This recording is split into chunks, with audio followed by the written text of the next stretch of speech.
começando aqui pela TV Capital, canal 32, também pela NET, canal 23, e para vocês que nos acompanham por todo o Brasil e por todo o mundo, né, o nosso muito obrigado, através do site tvcapitalgoiania.com. Hoje a gente recebe aqui, né, uma das principais lideranças do estado de Goiás, é o presidente, o Dr. Paulo Jesus, ele é presidente estadual do PSDB. Doutor Paulo, muito obrigado por atender a nossa gentileza e até que, enfim, eu consegui essa entrevista, depois de muito pedir. Obrigado por atender ao nosso pedido, seja muito bem-vindo. Muito obrigado a todos. Nós estamos aqui com disposição de bater um bom papo político, analisar a situação e sempre estarei aqui com você, André. Não é tão difícil assim, não. Presidente, as pessoas, elas pedem o novo, mas a gente percebe que o novo só surge da experiência. Estou errado? Não, a questão do novo, as pessoas estão querendo o novo de ideias. O que não pode envelhecer são as ideias. E a experiência nós temos que traz, avançar, né? Nós temos que evoluir. Agora, se for falar na questão de novo por idade, nós temos o nosso pré-candidato, o governador Marconi, além da idade... Presidente, desculpa, eu não gosto de interromper ninguém, mas assim, todos nós sabemos que Marconi Perillo é candidato, já tem chapa pronta, já está tudo certo, não anunciou ainda porque a gente sabe como a política funciona, né? Mas que ele é candidato, não dá para negar, né, presidente? Nós temos que ver que é a questão eleitoral. Não existe candidato ainda. O candidato só após a convenção. Quem seria? Após o registro da candidatura. Tá. E quem disputaria as prévias com Marconi Perillo? Olha, é unanimidade nos 14 partidos da base aliada, que inclusive pode ser mais, estamos em conversação, né? Os 14 partidos da base aliada querem o governador Marconi Perillo candidato à reeleição. E nós contamos com isso. A questão dele estar à frente do governo é um respeito à população, um respeito aos compromissos de 2010, que ele assumiu, de fazer um bom governo para os goianos. E ele, como responsável que ele está cumprindo esse compromisso. Foco no governo, nos programas do nosso governo, nas obras do nosso governo, não misturar a questão eleitoral com o governo, com a questão administrativa, político-administrativa. É possível? Está dando certo, deu certo, porque Marconi, ele é diferenciado. Ele é um bom gestor. Sim. E um excelente político, porque ele nunca deixou de se conectar com a sociedade. Ele trabalha buscando sempre os anseios da população. E ele tem essa participação efetiva com os segmentos organizados, com as pessoas. Então, por isso que ele está focado no governo, só vai anunciar oficialmente no dia da convenção, que vai ser no dia 28 de junho, no Goiânia Arena, das 8 horas da manhã ao meio-dia. Aí sim sairá Marconi Perillo, o candidato a governador pela base aliada, né, que nós chamamos de 14 partidos estão querendo isso. E pode ter mais partidos, nós ainda estamos em conversação com mais alguns. Antes da gente entrar nesse aspecto, vamos falar sobre o PSDB. Ele surgiu de uma ala dissidente do PMDB. O que difere o PSDB do PMDB? O PSDB surgiu da ala autêntica do PMDB. Quando era o MDB, nós tínhamos a ala autêntica e a ala moderada. O PSDB surgiu dele, com Mário Covas, Zé Richa, Franco Montoro, Fernando Henrique, José Serra, pessoas que tinham uma outra visão mais avançada. Não somente a questão partidária, mas a questão programática. E daí evoluiu. Após a Constituinte, foi evoluindo a necessidade de um partido social-democrata.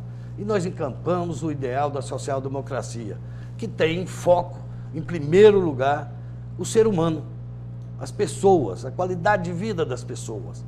Então, daí é que surgiu o PSDB. Mas o senhor esqueceu de colocar Henrique Santilo nesse processo, hein? Henrique Santilo era governador quando nós estruturamos o PSDB em Goiás, que foi em 1989. o PSDB Nacional foi criado em 88, nós o criamos aqui em 89, o governador Henrique Santillo era governador. Isso. E ele realmente foi um grande político, um grande estadista e mostrou os rumos para nós. Nós fomos primeiro porque ele precisava da boa governança e ele permaneceu no PMDB até terminar o governo. Terminou o governo, ele se juntou a nós nessa caminhada que originou o Tempo Novo, que se você prestar atenção, viu, né? Todos os programas do governador Marcondes Perillo, do Tempo Novo, dessa nossa grande aliança, o foco maior é no ser humano, nas pessoas, nos programas sociais, né? Claro que na infraestrutura, Goiás precisava fazer, são obras, mas até as obras que a gente faz, ela tem uma finalidade de melhorar a qualidade de vida das pessoas. Fernando Henrique vive dizendo que o PSDB não sabe tirar proveito disso. Como é que o senhor vê essas críticas dele? Inclusive, o próprio Fernando Henrique disse que o partido ele tem que ser menos elitista e tem que ser mais voltado para o povo. Inclusive, os projetos sociais que surgiram no Brasil são oriundos dessa administração de Fernando Henrique. E hoje ele chama a atenção do PSDB para ser um partido mais próximo ao povo. Olha, se você pegar os programas aplicados pelo PSDB, tanto a nível federal como a nível estadual, você vê que os programas sempre foram para atender a população e eles foram tirados dos anseios populares. O que o PSDB não é populista. O que o PSDB não faz é usar o Estado para interesses partidários e de companheiros. O PSDB não faz isso. O PSDB gasta com parcimônia, não é irresponsável, ele faz com seriedade, né, os seus programas sociais, as propagandas até, a divulgação de suas obras, dos seus atos, ele o faz de maneira comedida, para que fique bem claro para a população o que está se fazendo, e não ilusionismo, como nós temos visto ultimamente. As coisas nesse governo agora, eles falam assim, vou fazer isso em 2017, 2022, 2030, quer dizer, sempre para frente. Por que não fizeram antes? O PSDB faz, mostra, mas não é irresponsável, não é populista, não tenta maquiar, né, as suas ações. Quando o Marcondes Perillo deixou o governo e foi para o Senado, ele deixou um monte de obras aí, inaugurou obras inacabadas. O Centro de Convenções e tantas outras aí. Tanto é que o Centro de Convenções, depois de inaugurado, ele foi fechado. E Alcides Rodrigues reclamou depois, disse que o Marcondes faturou tudo. Só deixou lavoura de arroz para ele inaugurar. Olha, a gente não gosta de fazer política olhando no retrovisor. E nem podemos nos focar na política, e sim na política social. O doutor Alcides Rodrigues, a nossa aliança o elegeu. O que você estava falando era do Centro Cultural Oscar Niemeyer. Isso.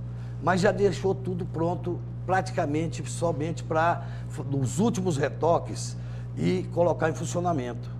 Igual o centro de excelência, que é o Estádio Olímpico, né? Até hoje. Ele abriu naquele período para ele terminar. Quer dizer, o doutor Alcides, com a mesma arrecadação de todo o tempo, teve 4 anos, mais um pouco, porque ele assumiu antes o governo. Ali sempre ficou demonstrado claramente que ele não tinha empatia com a população, não tinha empatia com o trabalho, não tinha empatia, né, com a administração pública. Porque passou 4 anos choramingando, inventando coisas que não tinham acontecido, tentando mostrar um déficit, que ficou provado que o déficit ele é que deixou depois. Então são pessoas que ele não teve responsabilidade com o povo de Goiás. Isso eu não quero levantar mais, porque são águas passadas. O passado aliás, nós já consertamos tudo de novo. O Centro de Excelência vai ser inaugurado agora em setembro, muito bonito, o Estádio Olímpico vai ficar excelente. Recuperamos o autódromo, o Centro Cultural Oscar Niemeyer está em pleno funcionamento. Agora mesmo nós estamos terminou, né, um festival internacional de dança, quer dizer, ele é bem utilizado, né, ele deu dignidade que merece a cultura goiana. Então, isso aí precisa ter gestão, precisa ter responsabilidade com o dinheiro público, né? E precisa ter a visão de que Goiás tem que crescer e aparecer no concerto dos estados brasileiros. Goiás hoje, o Centro-Oeste é a máquina que desenvolve o Brasil e dentro do Centro-Oeste, Goiás é que desenvolve o Centro-Oeste. Nós estamos prontos para ser não a 8ª economia do país. Nós estamos prontos para ir para a 6ª economia, para a 5ª economia, porque o trabalho que está sendo feito em termos de logística para Goiás, isso é eficiência de um governador sério, responsável, conectado com a sociedade e com a modernidade. Agora, o PSDB não enxerga isso que o senhor está falando. Tanto é que as pílulas e os programas do PSDB escondem Goiás, não mostram Goiás. PSDB nacional. O PSDB. É isso que nós estamos buscando para passar a ser visto lá fora. E nós já demos um grande avanço. Nesses 15 anos, Goiás avançou muito. Nesses últimos 3 anos, nós, na educação, nós passamos do 16º para o 5º lugar. Nós já evoluímos. A nossa exportação quadruplicou. Nosso PIB, muito mais. Era um PIB de 17 bilhões, hoje é 137 bilhões. Quer dizer, nós estamos avançando e começa a ser reconhecido. A nossa exportação é para o mundo inteiro, né? Agora, com essa grande luta, com esse grande trabalho que o governador Marconi Perillo tem feito, e ele, além de tudo, ele é uma pessoa republicana, uma pessoa municipalista, né? Por isso que Goiás está crescendo, mas de maneira hegemônica, né? Harmônica. Todas as regiões do estado estão crescendo, né? Basta você ver na área de saúde os hospitais, né? A rede Hugo, né? Espalhando novamente, né, para os 4 cantos do estado, né? Que não estão prontos, né? O Hugo Claro. 2 não está pronto. Não, então... o Hugo 2 vai ser inaugurado agora no dia 27. Mas o Hugo 2 vai ser inaugurado dia 27. Está se fazendo o Hospital Regional de Uruaçu, está aumentando o ANA, que é o Hospital de Anápolis, duplicando ele, que é uma necessidade muito grande, até que, enfim, o Hospital de Santo Antônio Descoberto foi retomado, porque teve que pedir o governo federal para passar aquela obra para o governo do estado, como nós fizemos com a iluminação pública da BR-153 de Goiânia, que teve que pedir o DENIT, porque Aparecida de Goiânia e Goiânia não iluminava e nem tomava conta da iluminação pública daquela via. São 27 quilômetros e é um dos trechos que tem mais desastre com morte da BR-153 aqui em Goiás. E o governo do estado inaugurou, tem 2 semanas, a iluminação pública. E vai manter a iluminação pública. Hoje, coisa de qualidade, é preocupação com a vida, com a qualidade de vida das pessoas. E isso nós estamos fazendo. Nós podemos fazer. Agora, por que nós estamos dando conta de fazer isso tudo?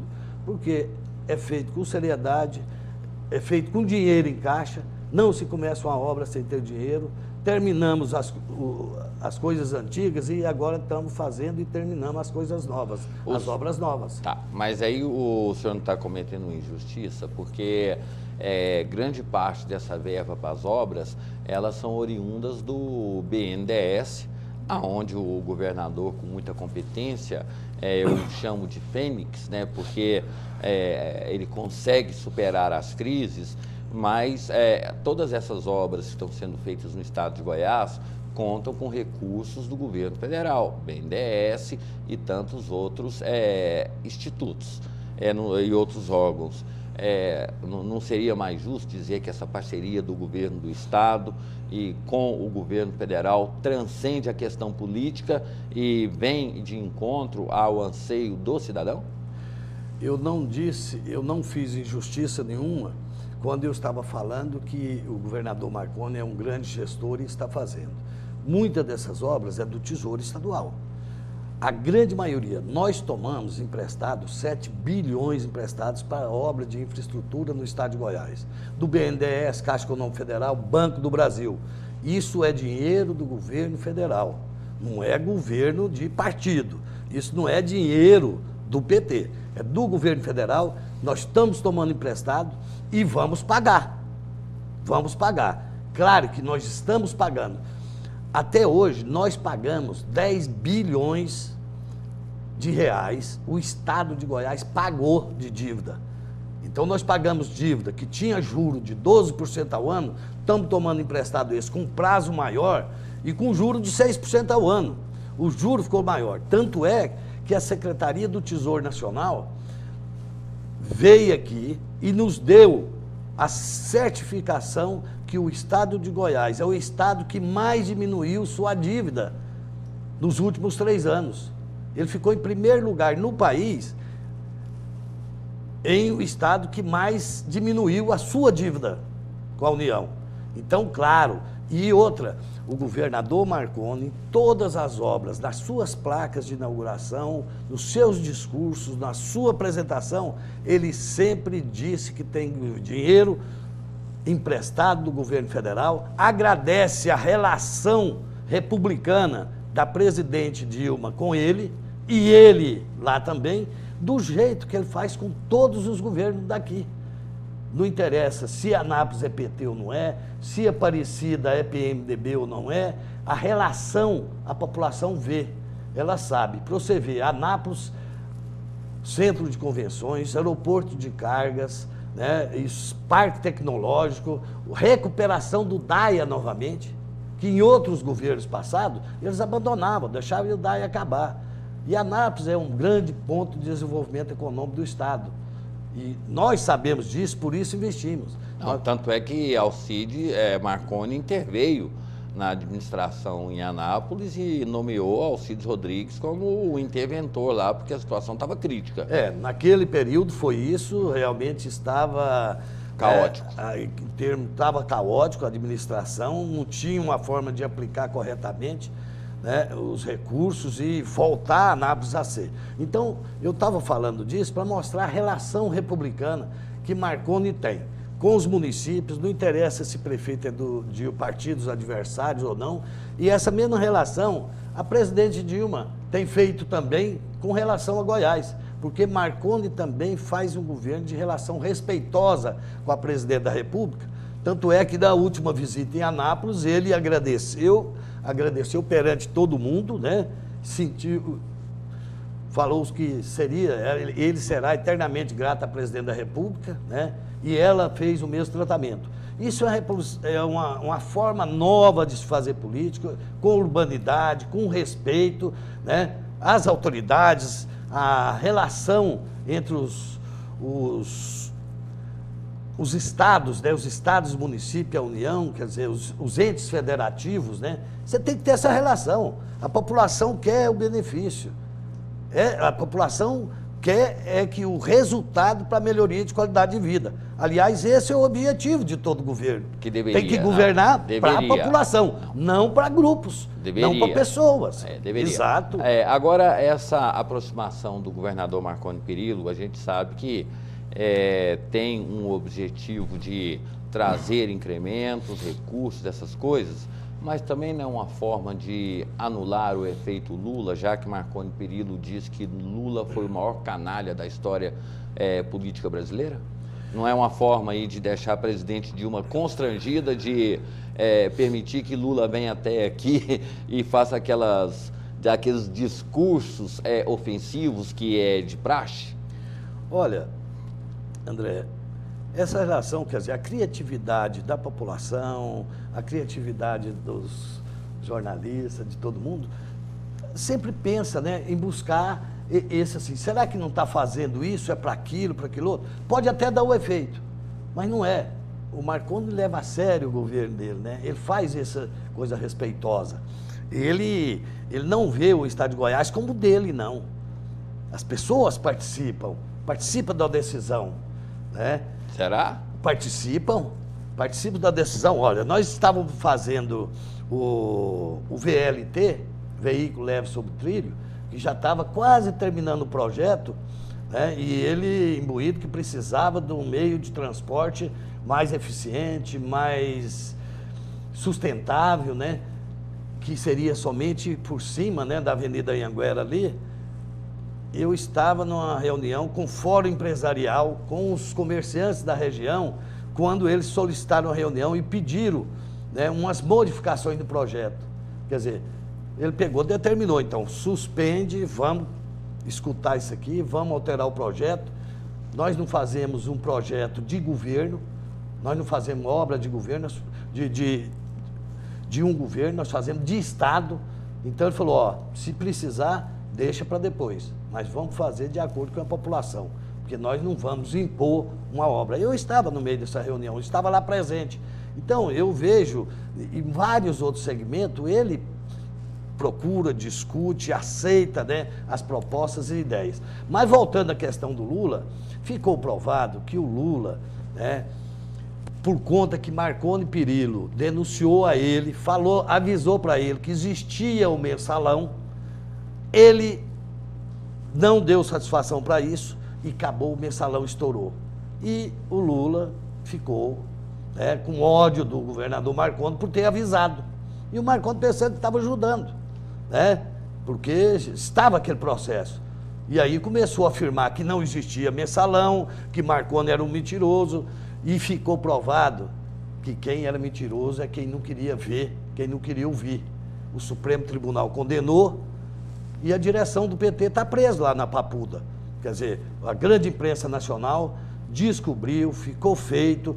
O Romeu Tuma Júnior lançou um livro provando que foi armação, envolveu o governador Marconi Perillo com aquela questão, né, com aquela questão de Carlos Cachoeira, essas coisas. Aí ficou provado isso. A grande imprensa provou, está aí, e Marconi recuperou, porque a população viu que nas suas 8 horas, frente à CPMI, ele deixou claro que não tinha nada com aquilo. Quer dizer, essa é a relação. Por isso, Marconi não faz nada prevenindo para que Lula não venha. Até porque, André, o povo brasileiro, do ano passado para cá, descobriu que o PT foi uma grande farsa, que o PT falou que era o partido do respeito, da ética, né? Da boa gestão, condenava todo mundo. Ele veio para o governo, provou o contrário. Provou o contrário. Não tem gestão, não tem planejamento, não tem gestão, não tem eficiência, e tudo que vai fazer, quando vai fazer, além de não realizar direito, qualquer obra, qualquer programa que não termina, ainda tem corrupção. Isso aí, não sou eu que falo, é a grande imprensa. A imprensa brasileira, todo lugar tem. Basta ver a Petrobras agora acabando com a maior empresa brasileira, né? A empresa que deu sangue para ser criada, o povo brasileiro lutou para ela. Quer dizer, a questão da Petrobras, a refinaria de Abreu e Lima, quer dizer, o que ele faz com o dinheiro nosso? Quer dizer, ajuda a Bolívia, ajuda a Venezuela. O nosso Estado está precisando de ajuda. Se você for analisar, você vê que quem está fazendo errado são eles. E a imprensa está mostrando. E agora, a própria aprovação do governo petista e da presidente Dilma está caindo. Porque a população acordou e viu que tem muita firula, tem muita efeito visual nas propagandas e nas falas. Os programas não estão evoluindo. O senhor fala isso, presidente, mas o discurso que Marconi Perillo fez quando da visita da presidente Dilma a Goiás foi completamente diferente. Ele fez 1000 elogios à presidente Dilma. Claro, ele tem que fazer esse discurso porque ele realmente é um governador do Estado. O Estado de Goiás também está dentro do Brasil, merece tomar dinheiro emprestado. E as pessoas, os bancos só emprestam dinheiro para quem é sério e merece, né? E tem projetos. Para quem tem projeto, para quem aplica com seriedade, para quem tem credibilidade.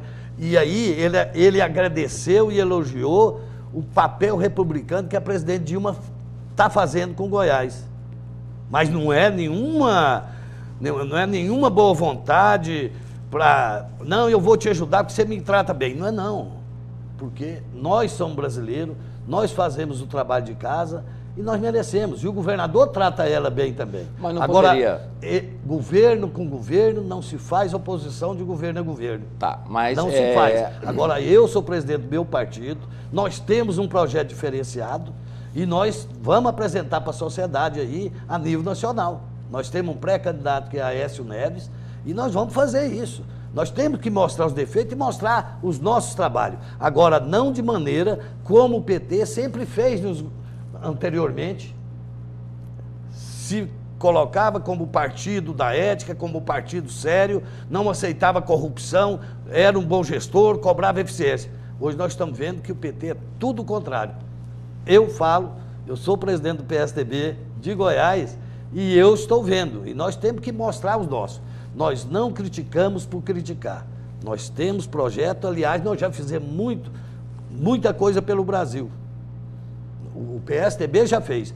E, como você mesmo disse, inclusive, e nunca ficamos gritando muito que fizemos, não. Nós fizemos porque é obrigação de governo fazer. O ajuste fiscal no Brasil, eu me lembro que quando Pedro Malan assumiu o Ministério da Fazenda, muita gente falou assim que era um erro. Eu falei assim, pela primeira vez, algum presidente teve a ideia de colocar um técnico e não um político. E Pedro Malan chamou Armírio Fraga, que era uma pessoa que conhecia muito bem como funcionava os mecanismos do mercado internacional especulativo, e muita gente foi contra. E eu falava, nós temos que ter uma pessoa que entenda de mercado para tratar com o mercado.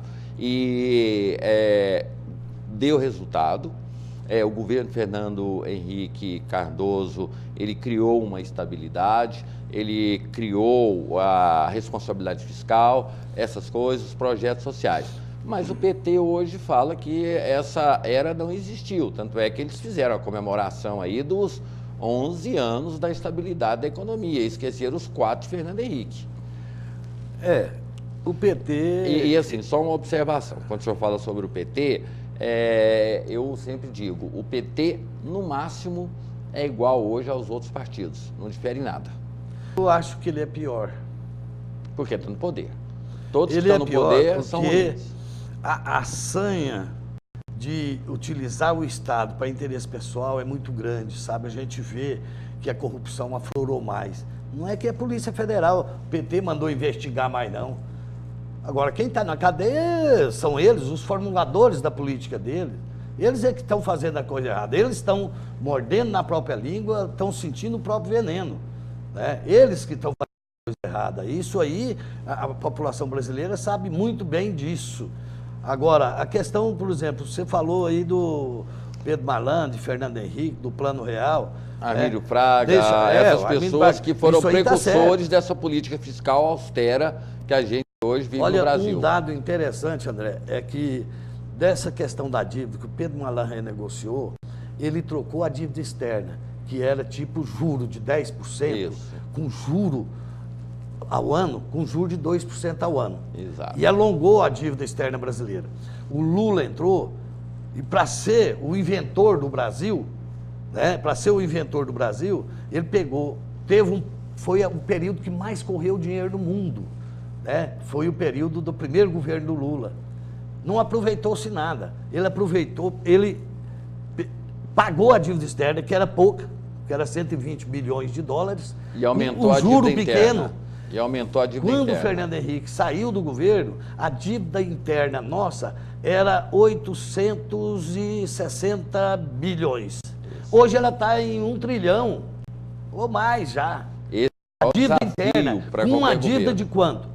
Hoje nós temos a maior juro, com juro de quanto, né? Hoje nós temos juro, voltou a ser o juro mais alto do mundo. 11%, 11,5%. Isso, quer dizer, taxa Selic, isso né? Vai sobrar dinheiro? Aí está dando o quê? A inflação alta, porque 6% é alta, voltou a caristia, o povo sente a hora da caristia, que vai no supermercado, o povo está reclamando. Está caro, né? Voltou a caristia, o Brasil não cresce, o PIB desse tamanhozinho, a inflação alta, a dívida subindo, obra começa e não termina, obra começa com 600 milhões é o estádio Mané Garrincha, em Brasília, aqui pertinho, por 600 milhões, terminou por 1 bi 350. Quer dizer, tudo que eles vão fazer. Olha o São Francisco, a transposição do Rio São Francisco, começou com 4 bi, já está em 8 bi e meio. Aquela refinaria Abreu e Lima vai ser 2 bilhões e 800 milhões. Está em 32 bilhões. Porque o amigo da Venezuela, né, Hugo Chávez, junto com Lula, disse que ia trazer dinheiro para ajudar a fazer, não ajudou. Ficou por isso mesmo, o Brasil teve que investir, hoje nós estamos vendo corrupção lá dentro. Até agora mesmo estava preso o presidente da Petrobras, que está falando que tinha coisa lá, que inclusive aquela refinaria, para ver que não tem planejamento, aquela refinaria, ela foi feita com conta de padeiro. Isso foi que aquele Paulo Roberto Costa, que era diretor da Petrobras, estava preso até agora, e engraçado, só ele que foi solto, porque parece que ele sabe coisa demais, e isso aí eles usam, né? Então, são muitas coisas que você vê. Começa, nós estamos aí no PAC 8, e você não vê um PAC que tenha feito mais do que 50%. Faremos justiça. A questão do ex-presidente da Petrobras, ele está em liberdade, é uma prerrogativa, porque há fortes indícios que ele esteja ligado a membros do governo. Então, como se trata de uma questão da federação, não compete ao juiz da primeira instância julgar isso. Compete que aquela vez o crime maior absorve o menor. Então, ele deve ser julgado. Inclusive, eu não entendo porque o STF parou de novo, não está trabalhando justamente para ver se o caso do vice da Câmara, o André Vargas, esse pessoal todo. Então, ele foi colocado em liberdade porque o STF diz que toda investigação feita em nível estadual não tinha validade, porque era uma prerrogativa do Supremo Tribunal Federal. André, a imunidade, ela é dada pela Constituição Federal. A imunidade parlamentar. A imunidade, quando a pessoa tem o deputado estadual, ele só pode ser julgado pelo Tribunal de Justiça, não pelo primeiro grau. A imunidade, o deputado federal, senadores, ministros, só podem ser julgados pelo Supremo Tribunal. Essas pessoas, é a imunidade que está na Constituição. O André Vargas, o André Vargas é deputado federal. Ele tem ligação com aquele Dorello e o CEF. Isso. Que a Polícia Federal descobriu que eles desviaram e manipularam 10 bilhões de reais. E o André Vargas tem uma ligação com o Doleiro. O Paulo Roberto era simplesmente um diretor de distribuição da Petrobras que manipulava esses contratos e fazia ligação com ele. O Paulo Roberto não tem imunidade parlamentar. Quem tem só o André Vargas, que é petista, que desrespeitou o presidente do Supremo, fazendo aquele mesmo gesto de quem estava preso, né? Quem estava indo preso, falando que era crime político, não é nada, é crime de corrupção, isso é crime comum, né? Lavagem de dinheiro, formação de quadrilha, desvio de dinheiro público, tráfico de influência, isso é tudo crime comum.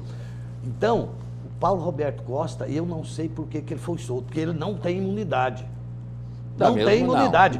E isso é a Constituição. Mas Marcos Valério não tinha imunidade, Suzana Vieira não tinha imunidade, todas as pessoas que foram julgadas pelo Supremo Tribunal Federal não tinham nenhuma ligação política, mas elas estavam envolvidas num esquema onde existiam parlamentares. Então, assim, é o mesmo caso, né? Mas foram presos. Por que soltou ele?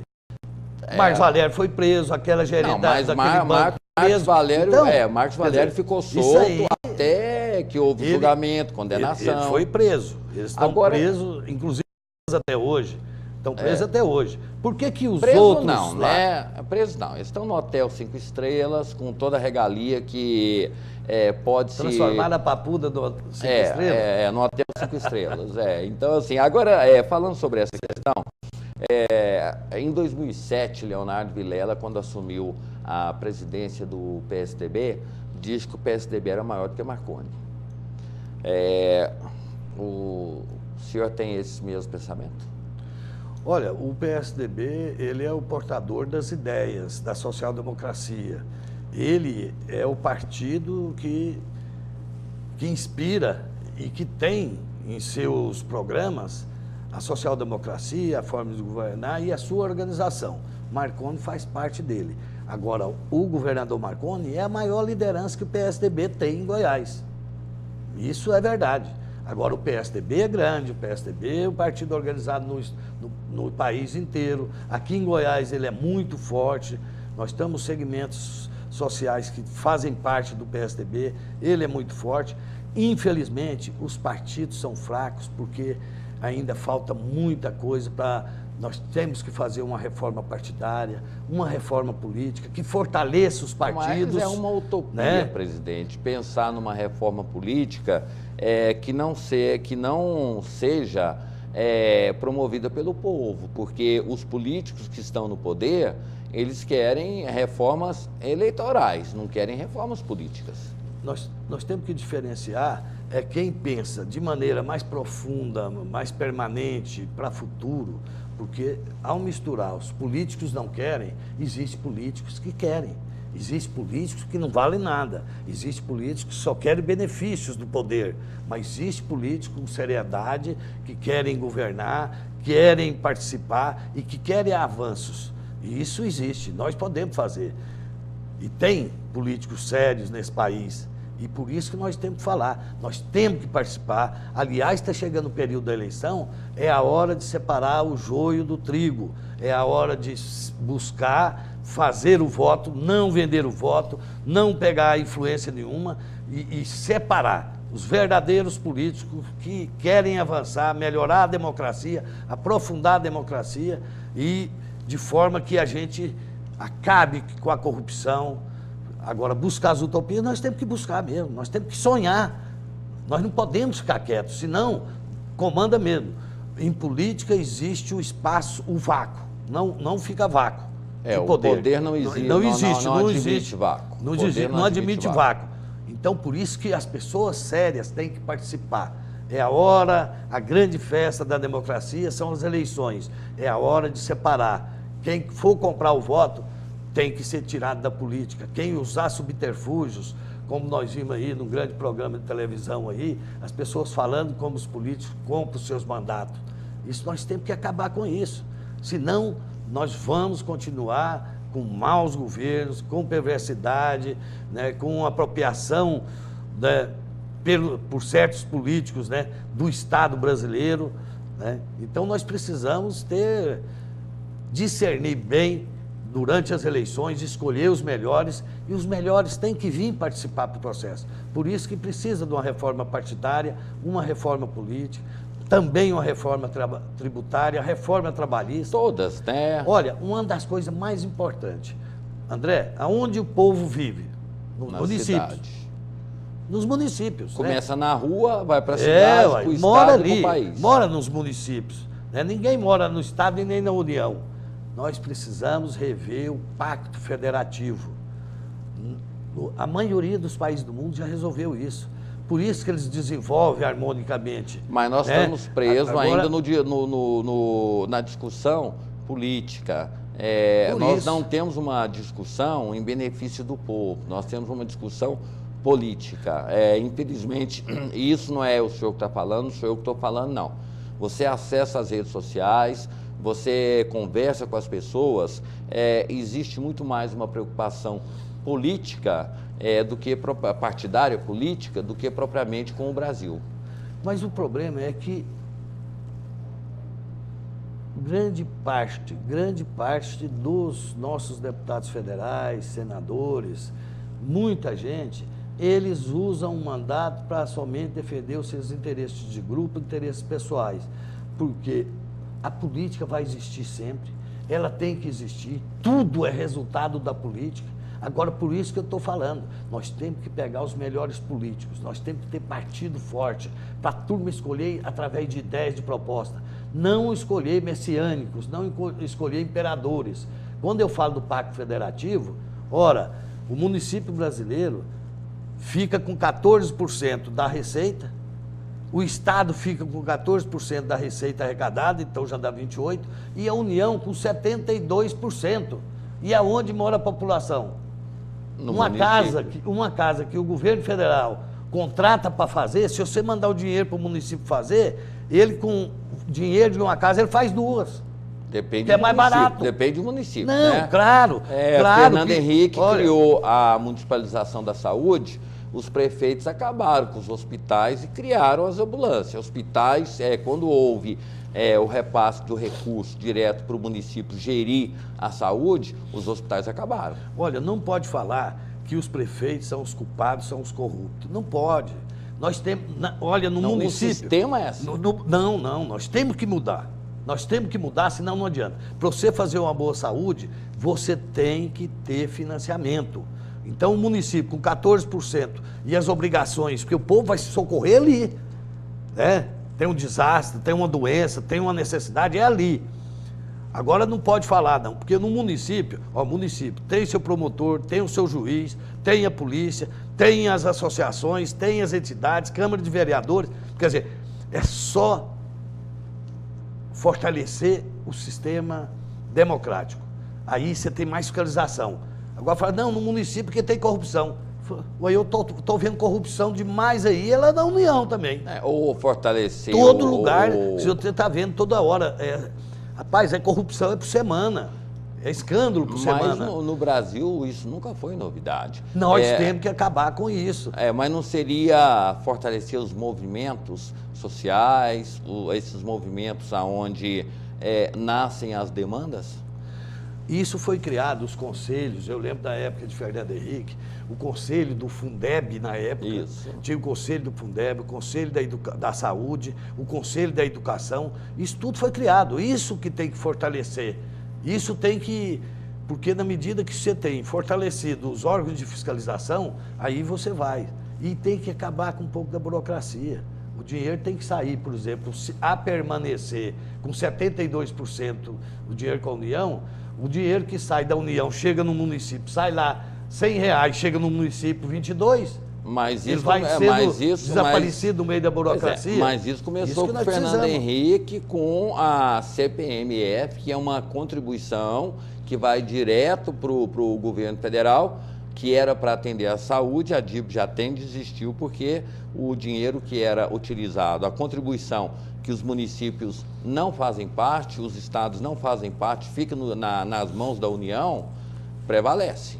Olha, a questão da CPMF, ainda bem que nós acabamos, e foi quando o Marconi Perillo assumiu a presidência do Senado, que ele era vice-presidente, assumiu e determinou que se votasse a CPMF. É outra perseguição que o Lula faz, porque a União tem dinheiro demais para financiar, precisa de mandar os dinheiro para os lugares certos.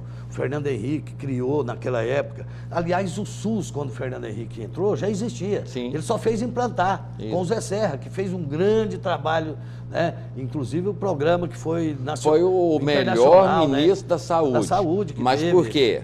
Não pelos méritos, mas pelo peso político que ele tinha, e ele conseguia atrair mais recursos. Ele buscava, ele deu linha, ele deu funcionamento. Ele tinha vontade política de fazer, né? Então foi feito, então foi criado isso, né? Então, mas nós temos que repartir direito as receitas arrecadadas no Brasil, né? Se você tem nos municípios, o município resolve. Se você mandar dinheiro para o município, se você mandar 25% para o município, 25% para o Estado e a União ficar com 50%, o município resolve a questão de moradia em todos eles, a não ser nos municípios maiores, igual Goiânia, por exemplo, o trem já andou muito, vai precisar de financiamento. Mas os municípios pequenos, com recurso próprio, eles dão conta de resolver, aí a população fica no município, eles dão conta de contratar médico eficiente, aí funciona. Então, precisa de política, precisa de projeto para o Brasil e vontade política. Nós vamos para o intervalo, mas só para falar uma coisa, os prefeitos... Está mais do que provado, eles são incapazes de elaborar um projeto para buscar dinheiro em Brasília. Nós elegemos prefeitos que mal sabem ler e escrever, e como é que um prefeito desse vai elaborar um projeto para buscar dinheiro? Olha, tem muitas pessoas que são bem escolarizadas, né? e a sua tendência é para outro fim, né? Para outro mal. Agora, a questão dos municípios. O município, com esse dinheiro que tem, as necessidades imediatas que tem para atender a população, ele não dá conta de manter, por exemplo, um técnico de alta qualidade lá no município, porque um técnico não vai sair de Goiânia, por exemplo, pessoa qualificada, que tenha, né, seja um administrador de empresa, que sabe planejamento, e morar num município com mínimas condições. Que sobrevive com só mínimas do condições FM. de vida, né? Mínimas condições de vida para ganhar 2.000, 3.000 reais. Eu tenho que fazer... Então, é uma coisa muito profunda que depende de política. E nós devemos aproveitar a política para escolher as eleições, para escolher o político correto. É político que tem vontade política, que tem projeto, que promete e cumpre. É isso que nós precisamos. Exatamente. Eu tenho que fazer, infelizmente, eu tenho que fazer um intervalo comercial, porque em certas entrevistas dá vontade da gente ficar 2, 3 horas conversando, porque não é uma entrevista, né? É simplesmente esclarecimentos. O senhor tem essa capacidade, poucas pessoas têm esse gesto de humildade e também de tocar nas suas feridas, falar dos seus problemas e como a gente deve ver o Brasil. É uma visão de um estadista. Eu acho que eu lembro de Mário Covas, que levou pedrada, levou ovo, tomate e conseguiu consertar São Paulo, deixou, quando ele faleceu, deixou 50 milhões no cofre, dívidas sanadas. Então, assim, o Brasil falta estadistas e pessoas que pensam como estadistas igual ao senhor. Mas eu tenho que ir para o intervalo comercial e depois a gente vai falar sobre eleições, né? Não vamos falar de Copa, não.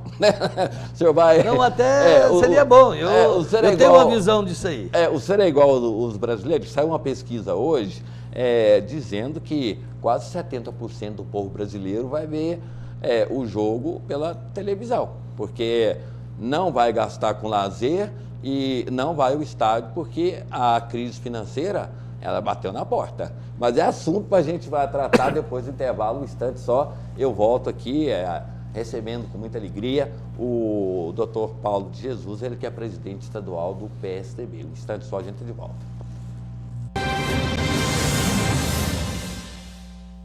Perspectiva. Vamos de volta com o Jornal Argumento, recebendo aqui a visita do presidente estadual do PSDB, Dr. Paulo de Jesus. Dr. Paulo, nós temos 10 minutos, infelizmente o tempo ele é o inimigo das boas entrevistas, né? Só queria falar sobre a Copa, um minutinho e meio para o senhor falar sobre essa questão da Copa. André, a seleção brasileira é do povo brasileiro, é do Brasil. Nós temos que trabalhar, nós temos que apoiar a seleção brasileira. Mas são a todos Copa que é jogam nossa. na Europa. Nós estamos. Não, mas eles são brasileiros em qualquer lugar do mundo. Nós estamos num mundo globalizado. Mas eu quero falar da nossa Copa. A seleção brasileira não é culpada de ter aeroporto mal feito, de ter gasto superfaturado para construir os estádios, a mobilidade urbana que era para ter feito, não fez. A seleção brasileira não tem disso. Nós temos que ir, todo mundo, torcer para o Brasil. E, André, eu costumo falar, nós vamos ganhar na Copa, nós vamos ser hexa, nós temos que ser otimistas e vamos trabalhar para isso, a seleção tem. E, em 5 de outubro, a gente começa a consertar o Brasil. O senhor está falando isso porque saiu uma pesquisa que Filipão tem 68% de aprovação? Queria ele como vice na chapa do Marconi? Eu sou brasileiro, nós gostamos do Brasil, eu gosto de futebol, já joguei quando era menino, e a seleção brasileira não tem culpa. Vamos fazer uma Copa, vamos torcer para a seleção, e em outubro a gente começa a consertar o Brasil. Agora, presidente, vamos falar rapidamente sobre a questão da eleição que está chegando. Eu já tenho dito aqui reiteradas vezes que o andar da carruagem, só a soberba é adversária hoje de Marconi Perillo. Face aos fatos que estão acontecendo, o PMDB ainda não tem o seu nome, qual nome que sair vai sair chamuscado, não vai dar tempo de construir uma chapa. Esse espírito do já ganhou, chegou lá no PSDB já? Não, nós trabalhamos sempre fazendo política com seriedade, com seriedade, com respeito ao adversário, com respeito à legislação, às questões eleitorais e com respeito principalmente à nossa população. Nós fazemos isso. Nós fazemos sempre o trabalho atrás de um grande projeto. Nós temos os projetos, depois nós temos o tocador dos projetos, os que vão viabilizar a execução dele. E isso, quando a gente trabalha com esse afinco, não existe soberba, não existe sapato, né, de salto alto, e nós não vamos deixar. Nós estamos trabalhando isso, por isso que nós fizemos o ano passado e esse ano 16 encontros regionais com a nossa base aliada, mostrando que Goiás é mais importante do que qualquer interesses pessoais. Primeiro o projeto, depois os mandatos de deputado, de senador ou qualquer cargo. Primeiro o nosso projeto. Vamos eleger o nosso projeto e isso o governador Marconi é um grande comandante. Ele comanda cada ponto nosso pelo seu ânimo, pela sua disposição, pela seriedade, pela sua competência. Um grande gestor e um grande político. E vamos falar, estamos falando em campanha majoritária, agora vamos falar nas proporcionais. Quais são os objetivos aí? O que o PSDB pensa, já que haverá muita mudança na Assembleia e também na Câmara? O PSDB trabalha com qual perspectiva?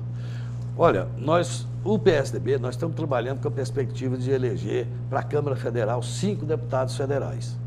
E para a estadual nós queremos chegar a 12. Agora, claro que nós trabalhamos com a base aliada. Nós somos uma base aliada muito grande, muito afinada, nós discutimos muito, estamos muito entrosados em termos de projeto, em termos de luta eleitoral, de disputa eleitoral. Então, nós queremos fazer para a Câmara Federal 11 a 12 deputados federais, todos os partidos da base.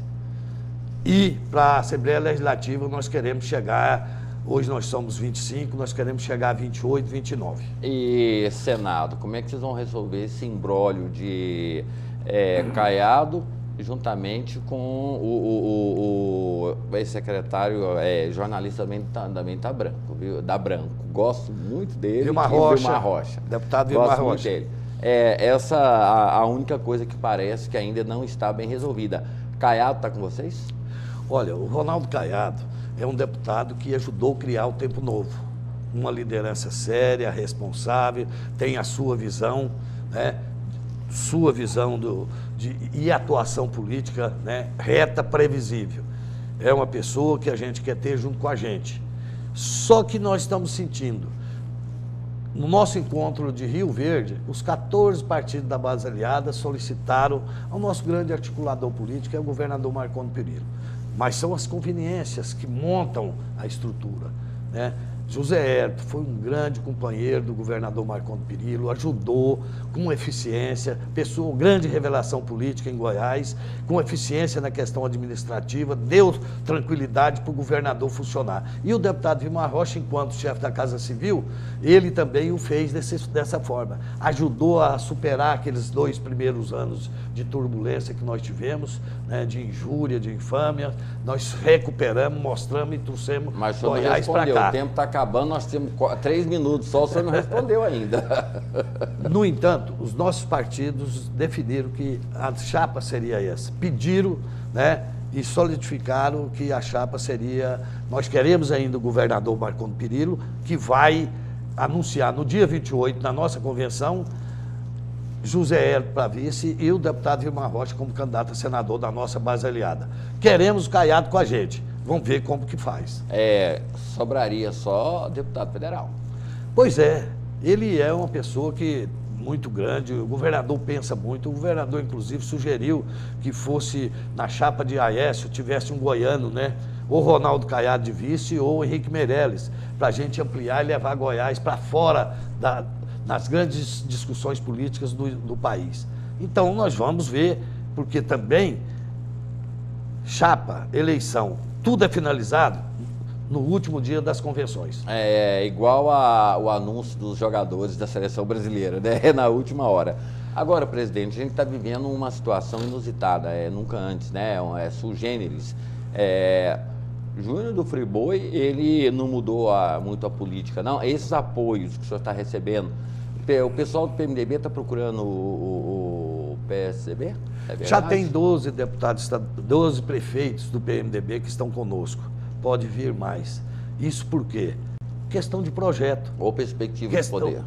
Também, mas não é. É pela forma republicana e municipalista que o Marcondes faz. Ele já atendia naturalmente esses prefeitos do PMDB, do PSB, do PT, ele sempre atendeu.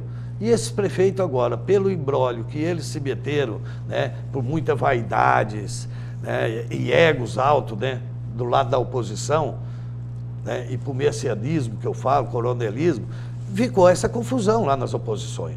Nós vamos tratá-los com respeito, mas os prefeitos, as lideranças, eles têm que levar as coisas para o município. O governador Marcondes já fazia isso, mas eles querem ter a tranquilidade. Eles estão procurando um porto seguro para levar benefícios para a sua população. E isso está vindo para o governador Marcondes Perillo, que tem uma forma inusitada, né, de fazer política e de fazer a governança do Estado, que é em conjunto com todas as forças políticas do Estado. E eles estão vindo por isso, por segurança, buscando um porto seguro. Tá, nós temos mais 1 minuto de programa. Eu queria que o senhor me dissesse, na visão do senhor, qual seria o país ideal para que a gente pudesse viver aonde o povo não ficasse refém de politicagens e não de políticas? É onde se fizesse política com seriedade, porque política sempre vai existir, aonde todos tivessem a garantia de seus direitos sociais, como a educação, saúde, segurança pública, né, e respeito às suas vontades, né, que tivesse garantido o seu futuro. Então, o país, nós já temos um país excelente, em forma da natureza que foi nos dada. Então nós temos que fazer a nossa parte, escolher os bons políticos para ter um bom governo, sempre um bom governo e sempre com participação popular, com afirmação sempre da democracia. A democracia, a liberdade, a justiça social é o ponto principal que nós precisamos lutar para conseguir. O legado que o senhor gostaria de deixar quando o senhor saísse do PSDB, da presidência? Olha, eu queria que o partido fosse mais fortalecido, mais participação popular, as pessoas envolvessem mais nisso. O PSDB é muito bom nisso, sempre consultou seus filiados, suas lideranças, mas nós queremos ainda continuar com a social-democracia, sobrepondo todos os interesses pessoais. Presidente, agradeço demais, imensamente, não foi uma entrevista para mim, foi um bate-papo com uma pessoa que pouco contato eu tinha, mas aprendi a admirar agora nessa entrevista. Uma boa sorte para o senhor e que essa ideia do senhor seja uma ideia do Brasil inteiro, porque precisamos de estadistas, pessoas que pensem no Brasil daqui a 1000 anos e não só num governo. Obrigado pela entrevista. Muito obrigado, André. Estarei sempre à disposição, nas pessoas que estão sempre conosco. Até a próxima e estamos sempre aí participando. Muito obrigado. Chegamos ao final de mais uma edição do Jornal Argumento. A todos vocês, nosso muito obrigado. Fiquem todos com Deus e até amanhã.